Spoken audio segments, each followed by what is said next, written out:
দেখুন, জগদ্দল বিধানসভায় মানুষ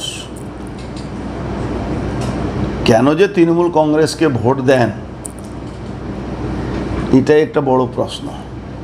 পুকুর ভরাট থেকে নিয়ে মহিলাদের উপরে অত্যাচার থেকে নিয়ে ওখানে তোলাবাজি থেকে নিয়ে আজকে হয়তো বিজেপি কর্মী বাড়ি লোক মার খেয়েছে, তো তৃণমূলের কর্মী রোজ মার খায় ওখানে। আজকে যেরকম কাছড়াপাড়াতে তৃণমূল কর্মীদের আমার সঙ্গে মানে তৃণমূলের এক নেতার সঙ্গে না থাকলে তার ক্লাব ভেঙে দেওয়া হচ্ছে, অফিস ভেঙে দেওয়া হচ্ছে, তার দোকান ভেঙে দেওয়া হচ্ছে, এইসব চলছে। এখানেও সেম পজিশান আছে। এই বিজেপি মহিলা ওখানে একটা আপনি জানেন 2021-এ একজন মহিলাকে খুন করা হয়েছিল, শোভারানী মণ্ডল। সেই যারা আসামিরা খুন করেছিল তাদেরকে কোর্ট অর্ডার দিয়েছে যে ডিস্ট্রিক্টে না থাকতে, সেই আসামিগুলোকে নিয়ে ওখানকার বিধায়ক ঘুরে বেড়ায়, সঞ্জয় মিস্ত্রিকে নিয়ে ঘুরে বেড়ায়। তো বিভৎস অবস্থায় দেখুন, বাংলায় তালিবানি শাসন শুরু হয়েছে, শরিয়া কানুন লাগু হয়ে গেছে। এবার এই শরিয়া কানুন লাগুতে এই ধরনের কোনো ঘটনাকে আপনি খারাপ বলবেন না, খারাপ বললে আপনার উপরে মামলা হতে পারে। শরিয়া কানুন এখানে লাগু হয়ে গেছে। এখন যারা ভোট দিচ্ছেন, যারা কিছু লোক 1000 টাকা নিয়ে ভোট দিচ্ছেন, কিছু লোক পুকুর ভরাট করার জন্য ভোট দিচ্ছেন, ওয়েট করুন। 2026-এ যদি মমতা ব্যানার্জি শাসনে চলে আসে, এখানে শরিয়া কানুন অফিসিয়ালি লাগু হবে। এখানে ভারতবর্ষে তিরঙ্গাটাকে সরিয়ে ওখানে একটা নতুন তিরঙ্গা, নতুন একটা ঝান্ডা এখানে লাগানো হবে। তখন দিল্লিও বসে বসে দেখবে। আর বাংলায় মানুষ যে বহু লড়াই করার পরে পশ্চিমবাংলা ভারতবর্ষের মধ্যে ছিল, শ্যামাপ্রসাদ মুখার্জি উনি লড়াই করে বাঁচিয়ে নিয়েছিলেন পশ্চিমবাংলাকে।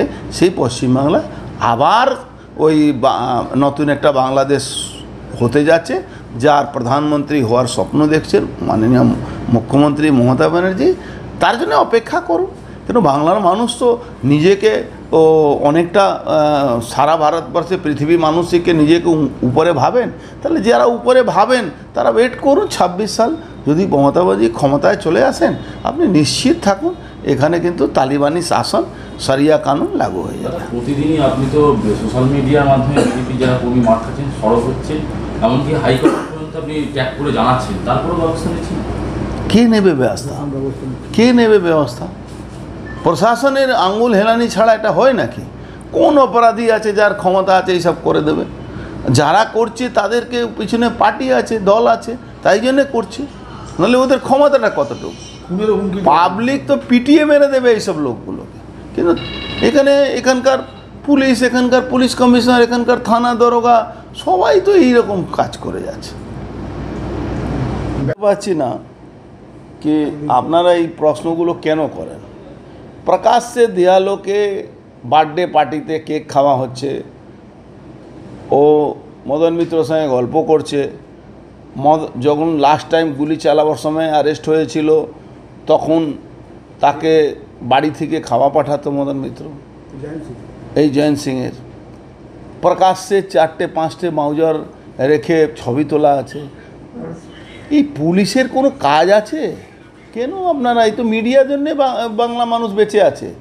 মিডিয়াতে যদি এইসব প্রকাশিত না হতো, মিডিয়া যদি এইসবগুলো তুলে না ধরতো, তাহলে জীবনে কোনো এখানে কোনো মানুষের কোনো নিরাপত্তা বলে আছে? কোনো নিরাপত্তা বলে নেই। আপনারা এটা করতে পেরেছেন, তাই জন্যে আজকে সকালবেলা মাধবকে দিয়ে সারেন্ডার করানো হয়েছে। মাধব বলে একটা উকিল আছে, সে নিয়ে গিয়ে কোর্টে সারেন্ডার করেছে। তো এইটা তো পুরোপুরি একটা নাটক চলছে। এই নাটকটাকে আপনারাই ভাঙতে পারবেন। কেন? বাংলার মানুষ আজকে গুন্ডাদের অত্যাচারে, তৃণমূলের গুন্ডাদের অত্যাচারে অতিষ্ঠ হয়ে গেছে। মার খাচ্ছে তৃণমূল, মারছে তৃণমূল। এখন তো যদি বলতে গেলে আমরা যদি রাজনৈতিক দলে কর্মী না হতাম, তাহলে বসে বসে মজা দেখতাম, আমরা রেফারি কাজ করতাম। কিন্তু আমরা রাজনৈতিক দলের কর্মী, আমরা এটা বরদাস্ত করতে পারবো না। আমাদের আওয়াজ তুলতেই হবে। এই জয়ন্ত সিং এদের নোটোরিয়াস ক্রিমিনাল। সে ওখানে কমারহাটি উন্নয়ন কমিটি নামে টাকা তোলা হয়, সেই টাকা যে না দেবে তাকে মারা হয়। আর মদন মিত্র অনেক সিনিয়র লিডার হলেও এমন অবস্থা ওনার হয়ে গেছে, উনি এখন দিশাহারা হয়ে গেছেন। এখন রোজই ওখানে গুলি চলে, রোজই ওখানে গুন্ডামি হয়, রোজই ওখানে ঘর বাড়ি ভাঙচুর হয়, রোজই মারধর হয়। আর উনি বলেন আজকে পরে যদি কিছু হয় আমি দেখে নেব, আমি মাঠে নেব।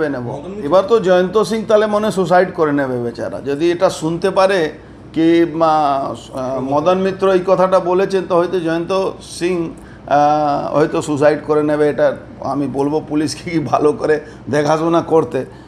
আর সৌগতদা প্রবলেম কি আছে, সৌগতদার বলার কোনো ক্ষমতা নেই ওখানে। সৌগতদার শেষ বয়সে এখন জিতেছেন, এমপি হয়েছেন, তো কারো না কারো ঘাড়ে তো দোষ চাপাতে হবে, তো মদনদা ঘাড়ে চাপিয়ে দিচ্ছে। কিন্তু অ্যাকচুয়ালি বেসিক্যালি যদি দেখা যায় তো পুরো মদন মিত্র কিছু ওই শরিয়া কানুন মানার লোককে দিয়ে, জেহাদি লোককে দিয়ে উনি যে কাজটা করছেন, এই কাজটার জন্যে আজকে ওখানকার অবস্থা খারাপ আছে। আর এই জয়ন্ত ওনার অত্যন্ত প্রিয় লোক, মদনবাবুর অত্যন্ত প্রিয় লোক। যখন লাস্ট টাইম জেলে গেছিল, প্রায় 3 মাসের উপরে জেলে ছিল, তখন বাড়ি থেকে খাওয়া যেত। আর এই যে উকিল আজকে সারেন্ডার করেছে সবাই জানে সে মদনবাবুর লোক, কে জানে না ওকে। মদন মিত্র কি কন্ট্রোলের বাইরে হয়ে যাচ্ছে? আচ্ছা, মদন মিত্র কি কন্ট্রোল করতে চাইছেন? প্রশ্ন তো 1 লাখ টাকার প্রশ্ন এটা আছে কি উনি কি চাইছেন এটা কন্ট্রোল করতে? আর ও গ্রেফতার হয়নি, আপনার চ্যানেলে দেখাচ্ছে কি ও গ্রেফতার হয়েছে, নাথিং। ও সকালবেলা সারেন্ডার করেছে।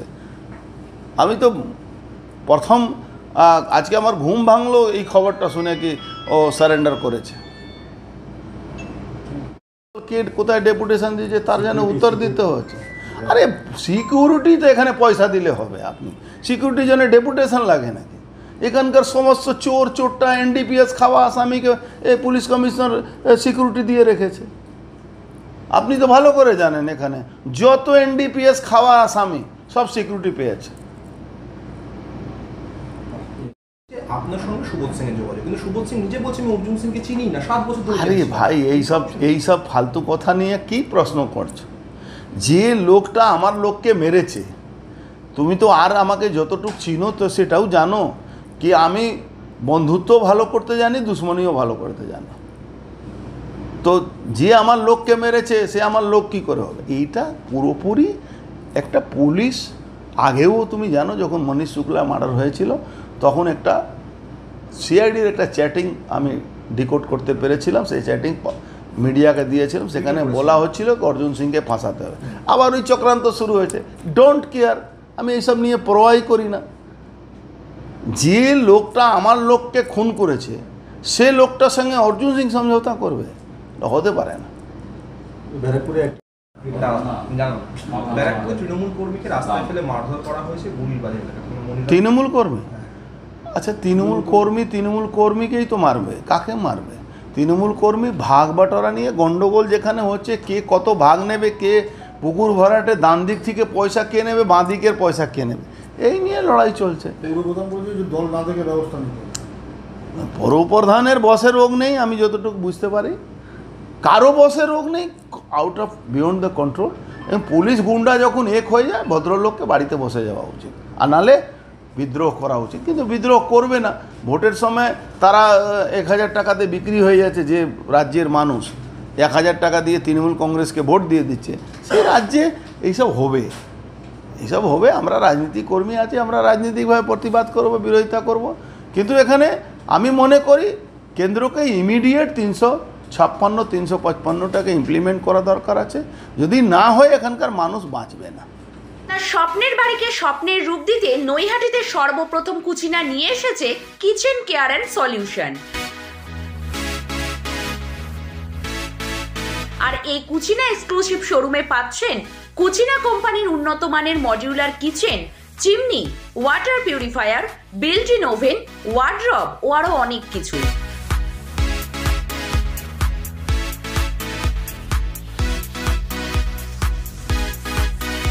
88/1 আরবিসি রোড, নৈহাটি এক্সিস ব্যাংকের ঠিক বিপরীতে এই কুচিনা এক্সক্লুসিভ শোরুমে পাচ্ছেন মাত্র 1 টাকার ডাউন পেমেন্টের সব রকম কেনাকাটার সুবিধা। Cucina the kitchen expert, kitchen care and solution, 88/1 RBC road, Naihati Axis ব্যাংকের ঠিক বিপরীতে।